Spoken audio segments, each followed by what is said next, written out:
Lei rupanya masing-masing pribadi, baniat alok, tapi ndak sadonyo, telah rancang kajian, sistematisnya terstrukturnya, profesionalismenya metode bangun kekuatan ngan baniat alok, terutama langkah narasumber.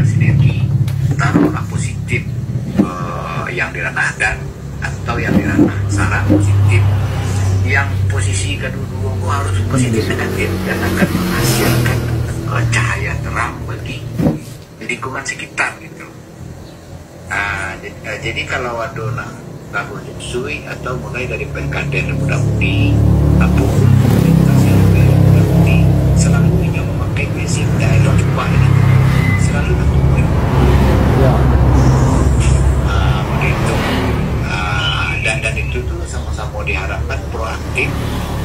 Beberapa orang dari muda-mudi mendekati nantu dan nantu pun insya Allah merangkul sebagai pelopor lah dulu di suatu wilayah, membicarakan yang sama-sama itu prihatinkan.